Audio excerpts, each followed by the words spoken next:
தமிழா பார்வையாளர்களுக்கு வணக்கம். திருவொற்றியூரில் மாணவன் தனுஷ் கஞ்சா வியாபாரிகளால், கஞ்சா விற்கும் மாணவர்களால், சமூக விரோதிகளால் அடித்து கொல்லப்பட்டிருக்கிறார். கோவை அமுதன் மரணத்தினுடைய ஈரமே காய்வதற்கு முன்பு அவனுடைய புதைகுழி அந்த மண்ணினுடைய ஈரம் காய்வதற்கு முன்பே திருவொற்றியூரில் தனுஷ் என்கின்ற மாணவன் அதே கஞ்சா நபர்களால் அஞ்சாமல் ஒரு உயிர் பறிக்கப்பட்டிருக்கிறது. அமைச்சர் ஆதவும் ராஜ்மோகனும் சென்று அந்த மக்களை சமாதானப்படுத்த முயற்சிக்கிற பொழுது கோபம் கொண்டு மக்கள் விரட்டி அடித்திருக்கிறார்.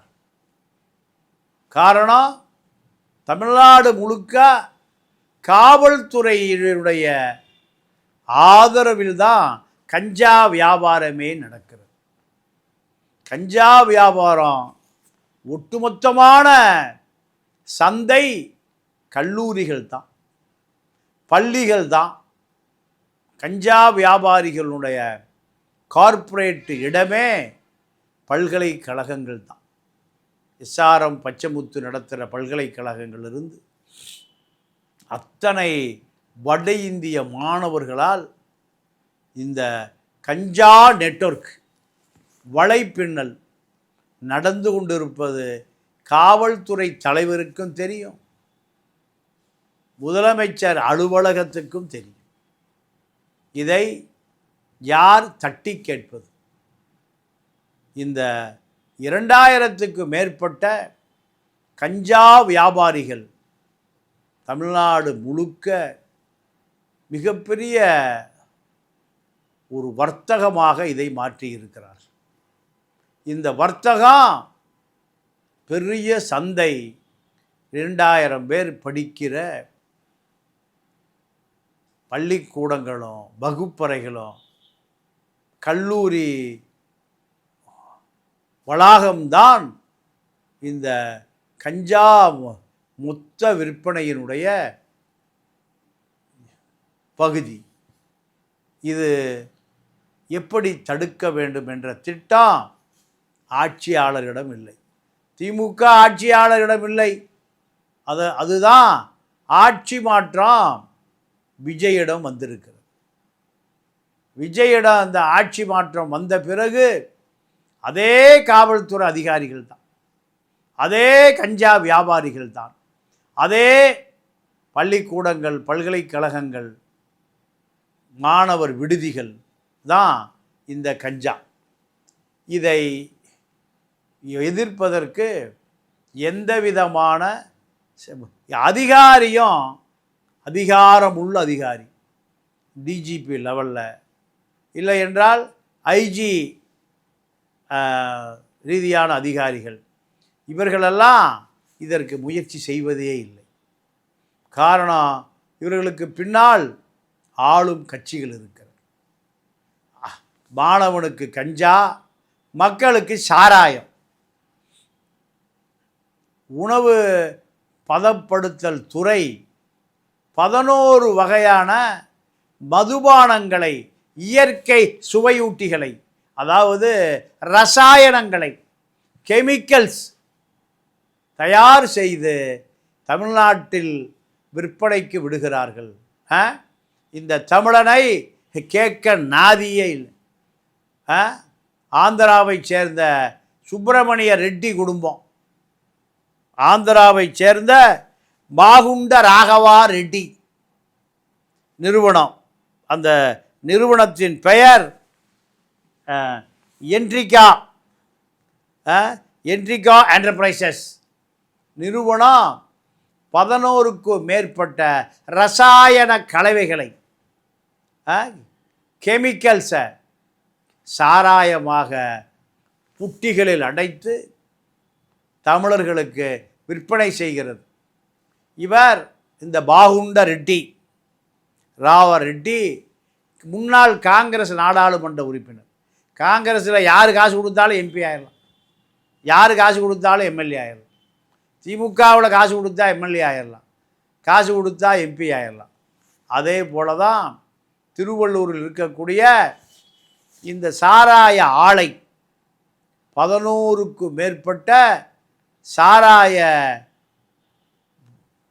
போத்தல்கள், இவைகள் எல்லாம் தடை செய்யப்பட்டது.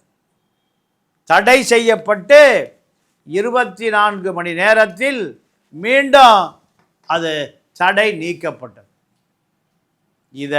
இந்த ரசாயனத்தை குடித்தால் போதை வரும், சிறுமூளை செயலிழக்கும், சிறுநீரகம் கெட்டு போய்விடும், கல்லீரல் காய்ந்து போய்விடும். இந்த 11 வகையான மது புட்டிகள் VSOP, XO gold brandy, Louis Vernet Expo Planet premium, McDowell VSOP brandy, number 1 McDowell fine, men's club deluxe brandy, honeybee, என்ட்ரிகா விஎஸ்ஓபி, என்ட்ரிகா பிளாட்டினம் ரிசர்வ் எக்ஸோ, என்ட்ரிகா premium French XO, Veeran special brandy, வீரன் கோளை குடித்தால் வீரனாகி விடலாம், என்ட்ரிகா old indie classic dark rum. இதெல்லாம் முலாய்சிஸ், நேரம் இல்லை, கெமிக்கல். ஒரு மனிதாபிமான அதிகாரி நந்தகுமார் நேரம் வரும்னு காத்துட்டு இருந்தார், இதை தடை செய்தார். தடை செய்த பிறகு 24 மணி நேரத்தில் நந்தகுமார் மாற்றப்பட்டு கஜலட்சுமி தமிழ்நாடு மதுவிலக்கு ஆயத்தீர்வை ஆணையாளராக கஜலட்சுமியை நியமித்து தடை நீக்கப்பட்டது. ஒரு அதிகாரி பணியிடம் ஓய்வில் செல்ல வலியுறுத்தப்படுகிறார் என்றால் சட்டவிரோதமாக அரசே செய்ய போகுதுன்னு அர்த்தம்.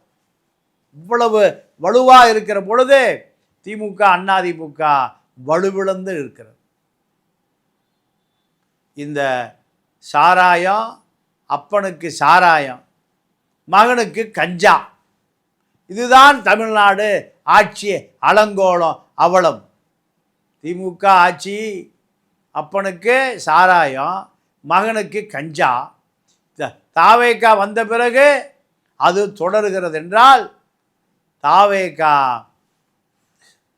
பாட்டலுக்கு 10 ரூபா, இப்போ பாட்டலுக்கு 20 ரூபா ஆகிப்போச்சு.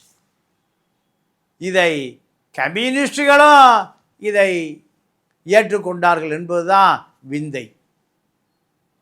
திமுகவை பொறுத்தவரை திமுக மீண்டும் கொள்ளையடிப்பதற்காக துடிக்கிறது. ஆட்சிக்கு வர முடியுமா, அதிகாரத்துக்கு வர முடியுமா, மீண்டும் கொள்ளையடிக்க முடியுமா, மீண்டும் மீண்டும் கொள்ளையடிக்க முடியுமா, இதுதான் அவர்களுடைய எதிர்பார்ப்பு. இதுக்குத்தான் ஆட்சி மாற்றம், காட்சி மாற்றத்திற்கு திமுக ஆளாய் பறக்கிறது, அம்பாய் பாய்கிறது. ஊழலை ஒழிப்பதற்கோ இந்த மக்களை காப்பாற்றுவதற்கோ அல்ல. இது எதை காட்டுகிறது, எங்கே இது காட்டுகிறது?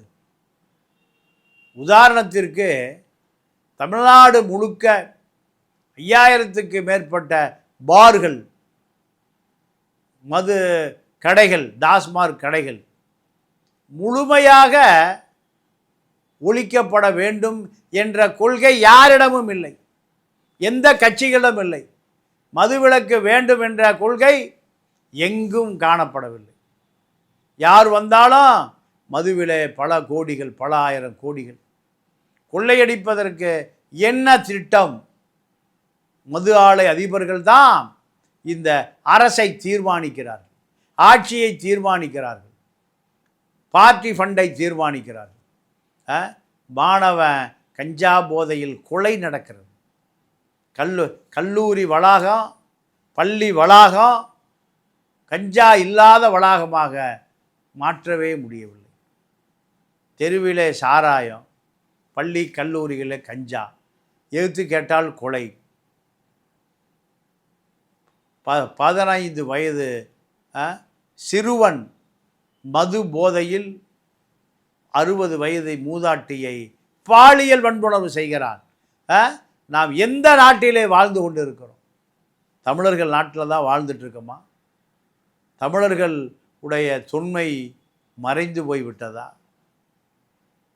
தமிழர்களை கேட்க நாதி இல்லை, தமிழர்களை பார்க்க நாதி இல்லை. இதுதான் இன்றைய அரசு. அது திமுகவிலிருந்து தாவேக்காவாக அரசாக அது மாறிய பொழுதும் திமுக அதே கஞ்சா, அதே சாராயம், அதே டாஸ்மார்க். இதை ஒழிப்பதற்கு தாவேக்காவிடம் எந்த திட்டமும் இல்லை, எந்த கொள்கை கோட்பாடுகளும் இல்லை. ஆக இது தொடர்ந்தால் இதுவும் திமுக ஆட்சி தான், இதுவும் அதிமுக ஆட்சி தான். தாவேக்கா திமுகவிலிருந்து அதிமுகவிலிருந்து தனித்து பிரித்து பார்க்க முடியாத ஆட்சி. இப்படி ஒரு ஆட்சியே தேவையில்லை. திமுக அதிமுகவை ஒழித்து விட்டோம் என்று இந்த மக்கள் வருத்தப்பட்டார்கள். திமுக அதிமுக ஒழிக்கப்பட்டதா என்று பார்த்தால் திமுக அதிமுக இரண்டும் சேர்ந்த ஆட்சி தான் நடக்கிறதோ என்று தான் பார்க்கப்படுகிறது. ஊழல் ஊழல் ஊழல் ஊழல் தொடர்ந்து கொண்டு தான் இருக்கிறது. ஊழலை ஒழிப்பதற்கு எந்த திட்டமும் இல்லை. லஞ்சம், லாவண்யம், மணல் வியாபாரிகள், சாராய வியாபாரிகள், கஞ்சா வியாபாரிகள், தமிழ்நாடு முழுக்க இது ஒரு வியாபாரமாகப்பட்டது. இது ஒரு கார்ப்பரேட் தொழிலாக்கப்படுகிறது. எதிர்த்து கேட்பவன் கொல்லப்படுகிறான், எதிர்த்து கேட்பவன் கொலை செய்யப்படுகிறான், மாணவன் கொலை செய்யப்படுகிறான் என்று சொன்னால் சட்டம் ஒழுங்கு யார் கையில் இருக்கிறது? சட்டம் ஒழுங்கு காவல்துறை அதிகாரிகள் ரியல் எஸ்டேட் அதிகாரிகளாக மாறிப்போன கடந்த ஆட்சி இப்பொழுது அதே தொடர்கிறதா என்கின்ற கேள்வி நமக்குள் வருகிறது. இந்த சட்டத்தின் ஆட்சியா, ஜனநாயகத்தின் ஆட்சியா, அல்லது இந்த சட்டத்தையும் ஜனநாயகத்தையும் சாராய முதலாளிகள், கஞ்சா கார்ப்பரேட்டுகள் கையில் எடுத்து கொண்டார்களா? இது மாற்று என்ன என்பது நாம் ஆராய்ச்சி செய்ய வேண்டியிருக்கிறது. கஞ்சா விற்பவர்களும் சாராயம் விற்பவர்களும் தான் ஆளுங்கட்சி அதிகாரத்தை பயன்படுத்துகிறார்கள். இவர்களை தட்டி கேட்க, குட்டி கேட்க யாரும் இல்லாத நிலை. இது எப்படி இந்த அரசுக்கு மாற்றாக இந்த மாஃபியாக்களை, சாராய மாஃபியாக்களை, கஞ்சா மாஃபியாக்களை, மனித உயிர் பறிபோய்க்கொண்டே இருக்கிறது. இவர்களை எப்படி மீட்டெடுப்பது, இவர்களிடமிருந்து எப்படி இந்த மக்களை காப்பாற்றுவது என்று மிகப்பெரிய ஆழ்ந்து இதை நாம் யோசிக்க வேண்டியிருக்கிறது. சாராய ஆலை அதிபர்கள் அரசை தீர்மானிக்கிறார்கள் என்றால் மக்கள் அவர்களுக்கு அடிமையாக இருக்கிறார்கள். இந்த அநியாயத்தை தட்டி கேட்க, குட்டி கேட்க நமக்கு 232 தொகுதிகளிலும் நல்ல நிருபர்கள், தியாகமும் வீரமும் உள்ள நிருபர்கள் தேவை. என்னை தொடர்பு கொள்ளுங்கள். தமிழ் தேசிய அரசியலை கற்றுக்கொள்ளுங்கள். நன்றி, வணக்கம்.